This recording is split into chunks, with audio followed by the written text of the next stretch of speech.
Halo semuanya, aku Sheila Nurul dari kelas 11 IPA 1, absen 31. Nah, kali ini aku bakal meresensi tentang dua film yang bergenre teka-teki, misteri, dan crime comedy. Film yang bakal aku bahas di sini itu ya udah dilihat di thumbnail, yaitu ada Knives Out. Nah, Knives Out ini tergolong film baru karena rilisnya aja November 2019. Lalu film yang kedua itu adalah Sherlock Holmes. Nah, di sini aku bakal bahas Sherlock Holmes yang kedua, yaitu yang The Game of Shadows. Ya, pemerannya masih sama dengan prequelnya, tapi ceritanya agak sedikit berbeda nih di sequelnya ini.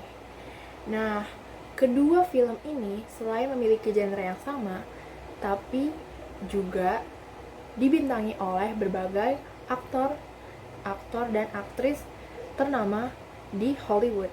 Misalnya nih, di Knives Out itu ada Daniel Craig yang biasa kita kenal sebagai James Bond.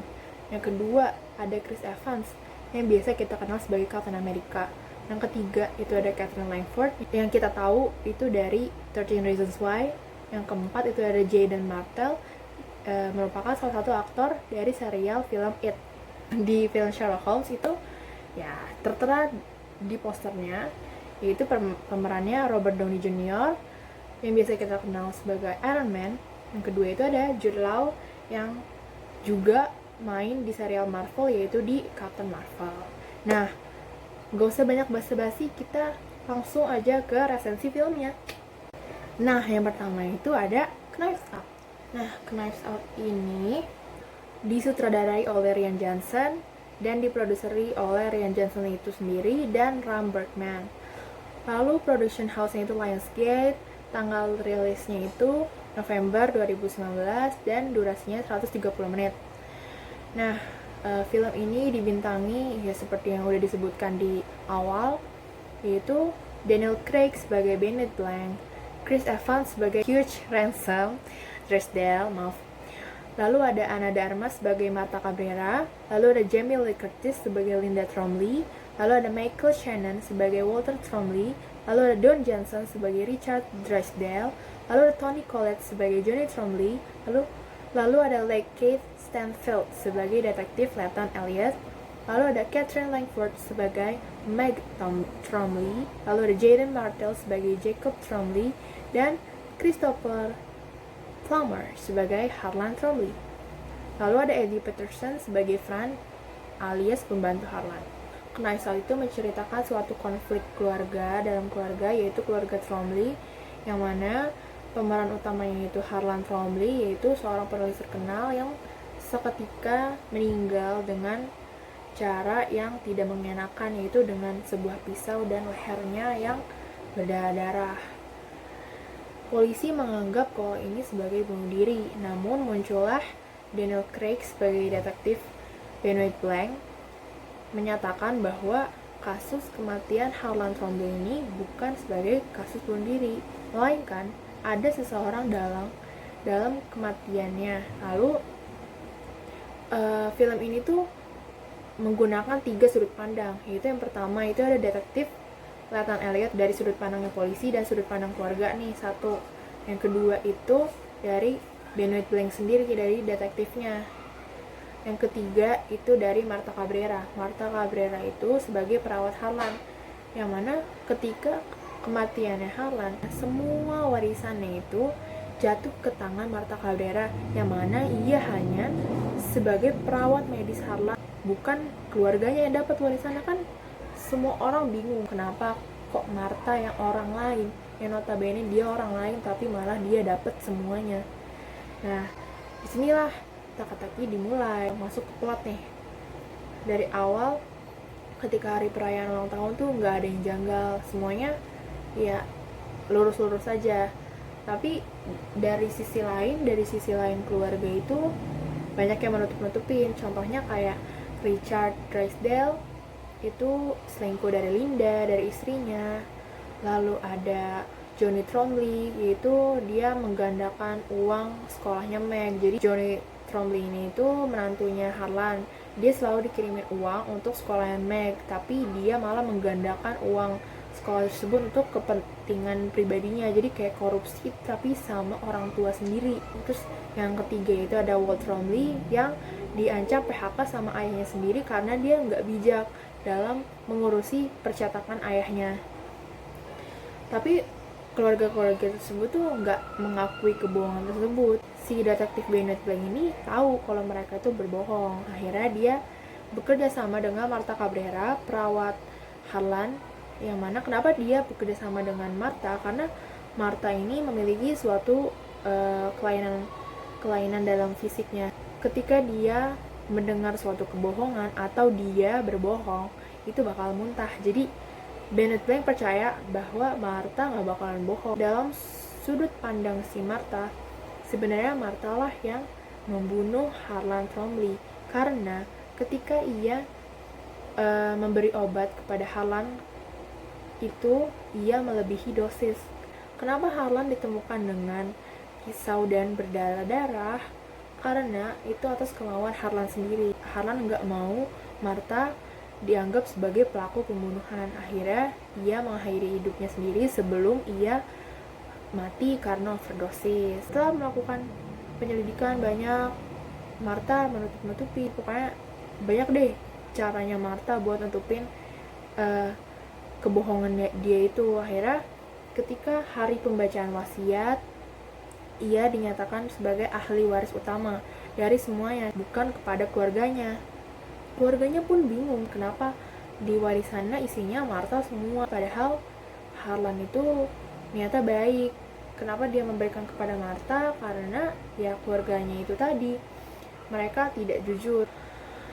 Lalu setelah pembacaan wasiat itu, Martha kabur bersama Ransom, cucu dari Harlan, si Chris Evans ini. Kenapa dia percaya sama Ransom? Karena Ransom ini emang ada konflik keluarga gitu. Setelah dia pergi sama Ransom, dia cerita semuanya kebenarannya kalau dia yang bunuh. Terus Ransom tuh nggak kaget, cuman kayak, oh yaudah lu udah jujur gitu. Akhirnya setelah lika-liku panjang, tiba-tiba ada Martha mendapat sebuah surat kaleng untuk bertemu di suatu jalan. Di tempat tersebut ia menemukan mayat Fran. Di sekitarannya Fran itu terdapat amplop kosong tentang analisis darah gitu deh. Fran akhirnya ditolong oleh Martha dan dibawa ke rumah sakit. Lalu Bennett Blanc ke TKP dan menanyai Martha. Akhirnya sepanjang jalan Martha pun menjelaskan kepada Bennett Blanc cerita yang sebenarnya bahwa ia membunuh Harlan karena overdosis. Akhirnya setelah diselidiki di rumahnya Harlan, ketemulah surat analisis darah. Akhirnya Martha udah pasrah, jujur kalau saya pembunuhnya. Nih surat analisis darah, pegang. Martha bilang kayak gitu ke Bennett Blanc. Tapi si Bennett Blanc motong pembicaraan dengan bilang, enggak, ini pokoknya Harlan Romley itu fix bunuh diri, bukan karena pembunuhan. Akhirnya diajak ke ruang tamu, di ruang yang tertutup gitu, cuman ada Bennett Blanc, Martha, dan detektif Lieutenant Elliot. Dari sudut pandang Bennett Blanc inilah ketahuan semuanya, ternyata Ransom adalah pelakunya. Menukar obat Harlan, jadi obat yang biasa ini morfin, jadi isinya tuh ditukar. Jadi walaupun si Martha menyuntikkan dengan morfin, sebenarnya Harlan nggak bakal mati karena isi dari morfin itu obat yang sebenarnya. Pokoknya ceritanya itu bener-bener terlalu banyak lika-liku. Tapi untuk pecinta misteri dan teka-teki ini itu bener-bener wajib banget ditonton, karena bener-bener kita tuh masuk ke film itu terus bener-bener mikir. Terus kalau misalnya kita lewatin satu dialog aja tuh langsung udah kita kehilangan banyak clue. Kelebihannya itu setelah saya baca dari Google juga, itu banyak kritikus yang bilang kalau itu tadi alur ceritanya nggak kebaca, terus tokoh-tokohnya juga memerankan perannya itu dengan baik, benar-benar dengan sangat baik. Terus dengan komedi-komedi yang diselipin jadinya nggak terlalu tegang. Terus mungkin kekurangan dari film Knives Out karena banyak kata-kata kasar. Selanjutnya adalah Sherlock Holmes. Di sini aku bakal bahas Sherlock Holmes yang kedua, yang tadi udah dijelasin, A Game of Shadows. Nah, aku bakalan bacain identitas filmnya dulu, kayak tadi sama. Disutradarai oleh Guy Ritchie, maaf kalau salah penyebutannya. Diproduseri oleh Joel Silver, Lionel Wigram, Susan Downey, dan Ben Lin. Lalu production house-nya itu Warner Bros. Tanggal rilisnya itu Desember 2011. Durasi filmnya ini 129 menit. Ya, mirip-mirip sama yang tadi. Knives Out kan 130 menit. Jadi ini 2 jam lebih juga sama. Nah, kelebihan dari film ini itu siapa sih yang nggak tahu Sherlock Holmes? Kayaknya semua orang tahu deh. Karena Sherlock Holmes ini terkenal dari novelnya dulu, baru filmnya. Castnya itu aku bakalan bacain. Yang pertama itu ada Robert Downey Jr. sebagai Sherlock Holmes. Yang kedua itu ada Jude Law sebagai Dr. John Watson. Lalu ada Jared Harris sebagai Prof. John Moriarty. Lalu ada Noomi Rapace, maaf kalau salah, sebagai Madam Simza. Lalu ada Stephen Fry sebagai Mycroft Holmes. Lalu ada Kelly Reilly sebagai Mary Morstan. Lalu ada Rachel McAdams sebagai Irene Adler. Lalu ada Paul Anderson sebagai Sebastian Moran. Lalu ada Terry Nevik sebagai Claude Ravage. Lalu ada Wolf Kahler sebagai Dr. Hofmannsthal. Sherlock Holmes ini itu menggunakan alur mundur. Kalau Knives Out tadi alurnya campuran ya, karena balik lagi ke hari ulang tahun, balik lagi ke masa sekarang, balik lagi ke hari ulang tahun. Kalau Sherlock Holmes ini alur mundur karena diawali dengan si ini Dr. John Watson itu menceritakan tentang petualangan dirinya dengan Sherlock Holmes. Jadi kayak ngetik pakai mesin tik. Jadi alur waktunya ini tahun 1891, udah lama banget kan. Jadi bener-bener latar filmnya tuh keren banget. Bener-bener mengusung konsep 1800-an yang keren banget.